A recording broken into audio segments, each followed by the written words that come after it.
Olá, o programa Rede de Olhares está no ar. Nós que somos da UX-TV, parceira do canal Futura. E hoje o nosso camalhão, o mascote do programa, pegou a sua mala, colocou a mochila nas costas e saiu pelo mundo, porque hoje a gente vai falar sobre os viajantes. Confira no nosso clipe de abertura.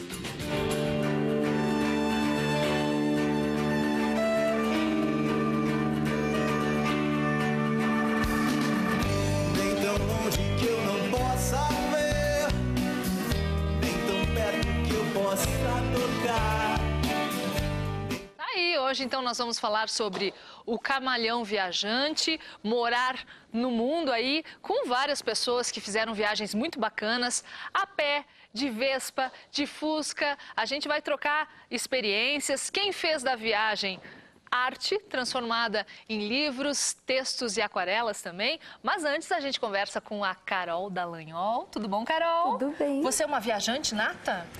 Eu posso dizer que sim, só que a minha viagem é sempre de ônibus, né? Dá pra dizer que sou viajante, já andei bastante aí. Não tem problema nenhum, o que importa é o espírito aventureiro, né, Carol? Quem estiver em casa pode participar com a gente por quais canais aí? Então, quem tá em casa, que viajou de ônibus, porque também vale, né? Aqui o pessoal é claro, todo aventureiro, certamente. Mas de ônibus também vale.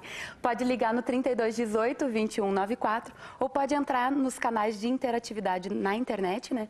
Nós temos o Twitter, que é o @UXTV, ou pode entrar na página do Face, né?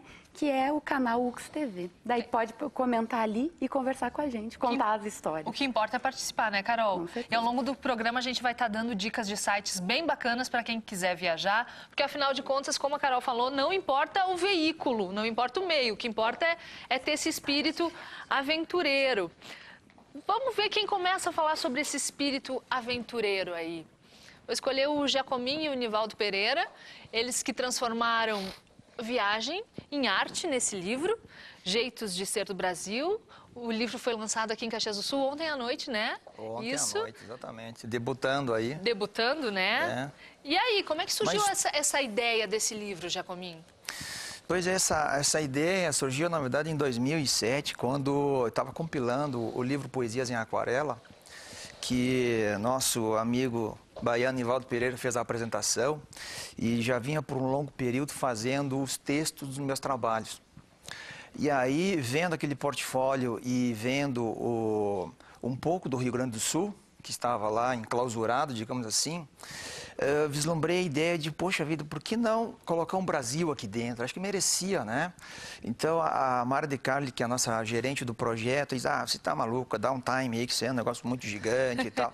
Aquele negócio não me desceu muito bem, e aí o negócio foi andando e cutucando, e aí um dia chegamos, vamos fazer esse negócio? Não vamos fazer. Nivaldo, foi um ano de viagens. Na prática. Porque a ideia era fazer um mapeamento da cultura brasileira e aí tinha que ir pelas 5 regiões. Só que não dava para ir em todos os estados, o projeto ia ficar muito caro e a gente não ia ter esse tempo também. Então elegemos alguns roteiros, aí em cada região uma cidade do interior e uma capital. Tentar fugir dos cartões postais, dos clichês, das coisas muito estereotipadas. Buscaram cidades diferentes. Que tivesse assim, uma certa representatividade da região também, enfim, mas a gente tentar fugir do óbvio. Não vamos botar o Rio, Salvador, Praia, Mulata, tirar esse olho, né, já caricato sobre o Brasil. Estamos recebendo também o Rafa e a Tita Saquete, que me juraram que são viajantes, que gostam de colocar o pé na estrada. É isso, Tita? A gente gosta de colocar o pé na estrada. Gosta? Pra onde a gente vai já é outra coisa. Isso aí, né? Faz parte da aventura também. Claro. Eu quero saber do Fábio, vou conversar com o Fábio um pouquinho. A Tita que também vai representar as mulheres aí, né? Porque não sei por que viajante, só deu homem hoje aqui no programa. Acho que a gente vai ter que reclamar com a produção, inclusive eu, né, que produzi o programa. Fábio, você fez uma viagem em 2 rodas. Como é que surgiu essa ideia? Conta um pouquinho pra gente da tua história enquanto viajante. A gente começou a conversar sobre a ideia alguns meses antes, mas sempre meio na brincadeira, vamos viajar, porque a gente fazia viagens curtas aqui pelo Rio Grande do Sul, né, conhecendo o interior e tal, sempre conhecendo lugares, tentando ver cidades diferentes, pontos diferentes do Rio Grande do Sul. Você e os amigos. Isso.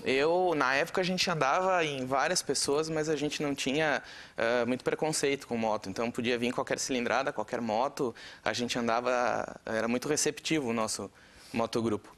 Então, quando a gente decidiu viajar, a gente tinha disponibilidade de 4 pessoas irem. Aí foi você, Fábio, e mais... Eu e mais 3 amigos. Mais 3 amigos. Isso, e a curiosidade é que a gente foi com 3 motos. Um foi de carona. Então, foi pagando o pato de carona. De carona. Até lá no Rio de Janeiro. E vocês disseram assim, bom, a gente quer ir para o Rio de Janeiro e foram. O plano inicial era a gente ir até Santa Catarina e retornar pelo litoral. A gente tem umas imagens tuas aí. Isso, tá passando aí as 3 onças velhas. O plano era ir até o litoral, até Paraná ali, voltar para Curitiba e descer pela 101, voltar no litoral e ir conhecendo. Mas aí, já que a gente já estava lá, vamos subindo, Paraná, né? só falta 2 estados aí. Mais 1.000 e poucos quilômetros a gente foi subindo. Mas tem mais um senhor aqui que é viajante de motocicleta. Seu nome completo? Meu nome é Matusalém Roberto Ferreira. Pode segurar o microfone, seu Matusalém. Pois eu não. deixo. Eu viajo, pegamos como hobby já uns 6 anos atrás aí, formamos um grupo de motociclistas e temos viajado anualmente. Fizemos algumas viagens curtas, outras mais longas, inclusive, né? Por esse Brasil que o nosso amigo ali falou que é simplesmente magnífico. Se vê paisagens deslumbrantes aí que chega a faltar o ar. Então, aqui a gente tem umas fotos suas, inclusive exato. um banner, e o senhor completando 60 anos. Que idade o senhor está agora? Estou com 60 anos. Então, o senhor começou a viajar com 55. 55 anos. Então, a idade não é desculpa para viajante nenhum. Absolutamente. Um senhor que faz parte do nosso grupo, ele está agora com 74 anos e acompanha... Viajando de moto. Normalmente. Fomos a Búzios agora no final do ano. Mas olha... Sem problema nenhum. Então, idade não é problema. Nenhuma. Não é desculpa absolutamente. Tem que ter o espírito aventureiro, né? Exatamente, espírito aventureiro. A gente tem um sistema de andar. O Dani também fez uma viagem muito interessante. Uma de tantas, né, Dani? Tudo bem? Tudo ótimo. Pois é, a gente fez um ride em Vespa. A gente foi até Ushuaia. Na verdade, o ponto de saída foi Buenos Aires. O que é um ride, Dani? Vamos explicar para o pessoal que está em casa. Na verdade, o termo ride eu descobri na época, isso foi em 2005, porque quem organizava era um grupo de italianos, no qual, através da internet, um fórum sobre Vespas, eu participava e em determinado momento eles acabaram me convidando e acabei indo. Então, nós estávamos em 24. Mas o que é o ride? O ride é como se fosse um rally, a grosso modo. Só que o rally era... sem tempo, sem hora, enfim... Temos umas imagens tuas aí. Uma função. Então, foi você e 23 italianos, isso? Isso. Na verdade, do Brasil, em Vespa, fui só eu, e aí foi mais um amigo meu, o André Constantin, que ele também foi fazendo o carro de apoio. Tu és dentista como profissão, mas aventureiro de coração, posso falar isso? Aventureiro de coração. Todo fim de semana, alguma coisa sai. É? Conta pra gente, então, dessa tua... foi uma odisseia, foi em 2004, isso? Isso. Nós, na realidade, eu entrei de paraquedas nessa aventura aí. É um grupo de amigos de Farroupilha, 2 irmãos. Olha ali, ó, o peixinho sendo assado. O que vocês Peixinho fizeram? assado. Conta pra nós. Na realidade, nós saímos nas vésperas do solstício de inverno de 2004 com o objetivo de ir do Cassino, da Praia do Cassino, dos Moles, até o Uruguai, até o Arroio Chuí. São 230 quilômetros, é um lugar ermo, né? Não pega celular, não tem nenhuma bodega no meio do caminho para vender um queijo, nada. E é uma aventura onde a gente conta muito com o nosso conhecimento da infância. Todos nós acampávamos, todos gostávamos de aventura. Nossos livros eram de Scott Amundsen, os desbravadores do Polo Sul. A gente sempre gostou, né? Mas eu quero saber da Tita e do Rafa. E aí, estão inspirados? Dá vontade de sair viajando, né? Eu, particularmente, eu gosto de estar na estrada. Pegar o carro e sair fazer qualquer coisa. Assim. Pra tocar, Tita, ou... Muitas vezes pra tocar, muitas vezes pra jogar basquete, que eu jogava basquete. Eu tenho meu pai que mora em Recife, eu tenho um irmão que mora em São Paulo. Então, vira e mexe, a gente tá fazendo esse circuito, assim, né? Mas as minhas viagens são mais locais, assim mesmo, assim, não tanto por turismo. Agora, o Rafa tem experiências incríveis pra contar de viagem. E assim, aí, né? Rafa? Eu fazia parte de uma banda, né? A Caixa, que isso já tem algum tempo. E num período nós resolvemos vamos procurar um outro mercado, que aqui está difícil para nós cantávamos em inglês, né? E aí nós fomos para a Europa para tentar arrumar uma gravadora e ficamos 8 meses nessa história, meio que dormindo em qualquer lugar. Né? Meio mochilão, assim, Rafa? Mais ou menos, porque nós estávamos todo mundo com os instrumentos e tal, e nós tínhamos um QG ali em Portugal, né? Nós tínhamos uma casa de um amigo lá, que conhecemos pela internet, e nós morávamos ali na casa deles. Só que chegou um período que a gente já meio que não tinha mais o que fazer por ali, e nós compramos um carro num ferro velho, que era tipo uma Kombi, assim, né? Que estava condição precaríssima, assim, mas era o que o dinheiro conseguia pagar, né? E aí nós pegamos aquela van e vamos à luta, vamos ver o que acontece. Vamos, sem agenda marcada, nada, vamos subindo sempre. Nós saímos de Portugal. Quantos guris da banda, assim? Nós éramos em 5. E aí nós, sem grana, vamos até quando nós encontrar um bar, quando nós encontrar um bar, a gente para e oferece para tocar. E aí? Vamos oferecer para tocar em troca de uma comida, de repente, um pouco de dinheiro para botar gasolina e vamos adiante, né? No Twitter, o Otávio Valente Ruivo disse que também caminha, que faz o mochilão dele a pé, ou de ônibus, ou de trem, ou de metrô, e ele sempre carrega o chimarrão dele. Opa. Ele disse que na última viagem que ele fez, ele levou 3 quilos de erva e foi pouco para o chimarrão. E nós também temos aqui o Gustavo no Face comentando que na última viagem que ele fez para Torres, ele demorou 12 horas pela Rota do Sol, porque ele pegou chuva no caminho, o ex-cunhado dele queria pegar girinos achando que eram peixes, ele ainda zoa, né? E ele atolou o carro dele em Santa Catarina. Então, resumindo toda a história, foram 12 horas de Caxias a Torres. Foi uma mega aventura. Eu quero a sina de um artista de cinema. Eu quero a cena onde eu possa brilhar. Um brilho intenso, um desejo. Eu quero um beijo imenso onde eu possa me afogar. Eu quero ser o matador das 5 estrelas. Eu quero ser o Bruce Lee do Maranhão. A Patativa do Norte. Eu quero a sorte de um chofer de caminhão. Pra me danar por essa estrada mundo afora, ir embora sem sair do meu... Hoje com um camalhão viajante morar no mundo. E falando em viagens, a gente vai falar também agora um pouquinho sobre a literatura de viagem, que surgiu no período das grandes navegações, das grandes descobertas da humanidade. Quem vai contar essa história pra gente agora é a Adriana Antunes e o Juarez Franco, que prepararam um material, uma bela reportagem pra gente assistir agora.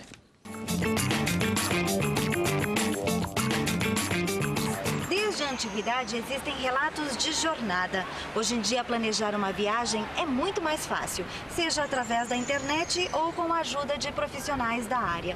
Mas houve um tempo em que as coisas não eram bem assim. Poucas pessoas se aventuravam a passar por meses num trajeto que não se sabia qual seria o final. As informações do destino eram remotas e conhecer novos lugares era sinônimo de desbravar novos e desconhecidos continentes. Foi assim que surgiu a literatura de viagem. Tudo começou com a atividade dos descobrimentos marítimos e a necessidade de registrar os fatos, condições atmosféricas, acidentes, descobertas e todos os elementos que servissem como experiências para futuras expedições. Assim, os roteiros e os diários de bordo, que são documentos de orientação náutica, são os antecedentes dessa literatura. A lista é extensa. Entre nós, por exemplo, o texto mais conhecido é o de Pero Vaz de Caminha, que fala da chegada dos portugueses ao Brasil. Há ainda as viagens de Marco Polo. Há entre os cânones os Lusíadas, de Luís de Camões. Já em 1831, temos os volumes 1 e 2 de Viagens de um Naturalista ao Redor do Mundo, de Charles Darwin. E só para citar um gaúcho, temos Israel em Abril, de Érico Veríssimo, escrita em 1969.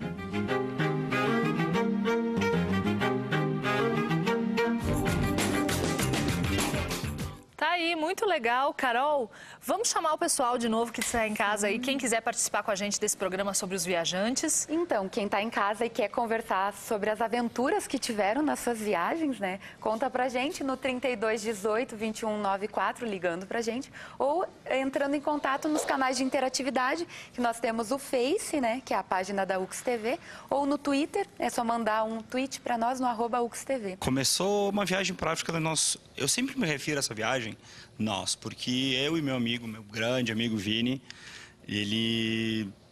foi uma viagem que nós tínhamos que fazer em 2 pessoas. Sozinho é uma viagem que não acontece.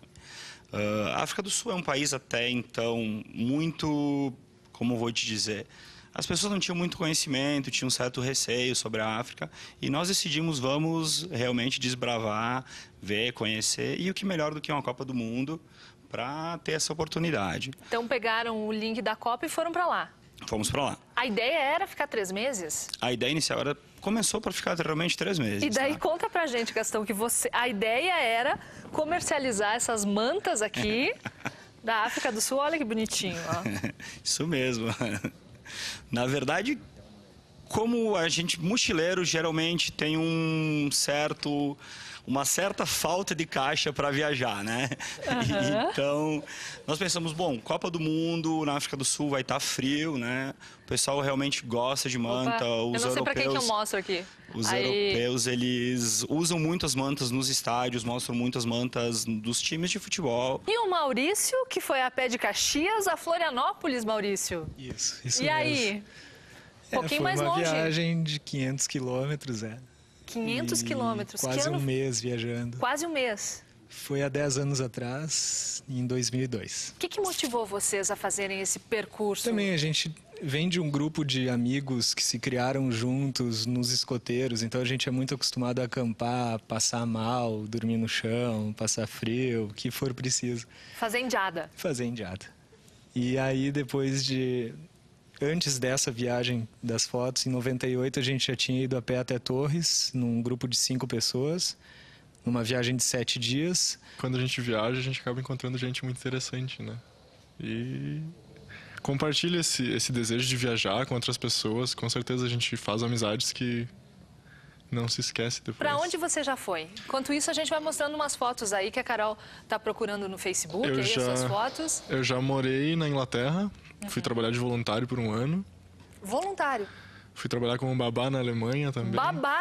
Uau! E a minha última viagem eu fiz ali o sudeste da Ásia de navio.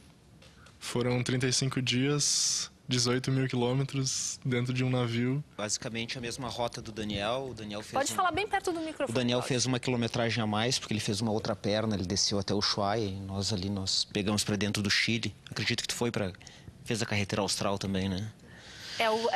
O grupo de vocês é o Fusca Austral, né? Isso aí. Tem o Juarez aqui, pai do Daniel, também os parceiros de viagem. Eu fui, na verdade, a minha decisão foi 1 mês e meio antes de iniciar a viagem, né? Eu fui para acompanhar o meu filho, porque ele ia sozinho, né? O companheiro que ia até Buenos Aires disse, não, eu vou enfrentar, eu era a pessoa mais... Eu era o mais velho da turma, né? Mais experiente. Mais experiente, digamos, né? Então, eu disse, eu vou fazer essa viagem. Nunca tirei um tempo para mim, nem para ficar com o filho. Eu digo, eu vou fazer essa viagem. Para entender um pouco, o Fusca é um carro importado, não tem peças que nem aqui.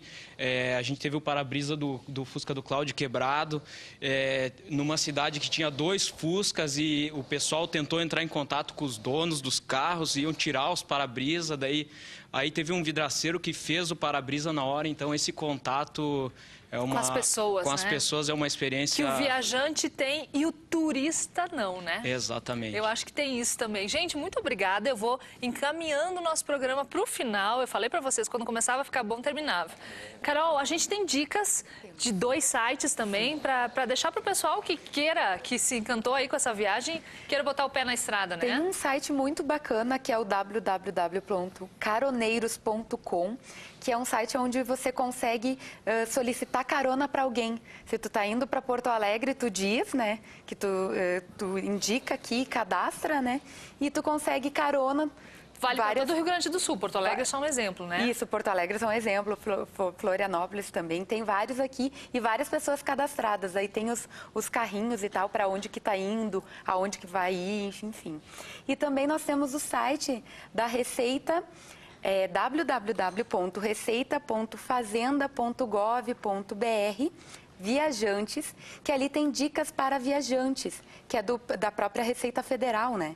Legal. O que se deve levar, ó, viajante chegando ao Brasil, o que você precisa saber, viajante saindo do Brasil, o que você precisa saber. Então, todas as dúvidas que um viajante tem. Legal. Eu também pesquisei o site O Viajante. .ol.com.br e lá encontrei uma frase que eu gostaria de ler para vocês em agradecimento à presença de todos, ao Rafa e à Tita também, que é a seguinte: viaje, saia, interaja, conheça, experimente, compreenda, quebre preconceitos, supere os seus limites, expanda seus horizontes e volte. Volte uma pessoa melhor, mais sábia, mais aberta, mais pacifista, mais produtiva, mais saudável, como deveria ser a nossa sociedade. Eu acho que o espírito do viajante é mais ou menos esse que a gente conseguiu contar um pedacinho assim na palavra de todos vocês. Obrigada a todos. E a gente encerra o programa de hoje ao som do Rafa Gu.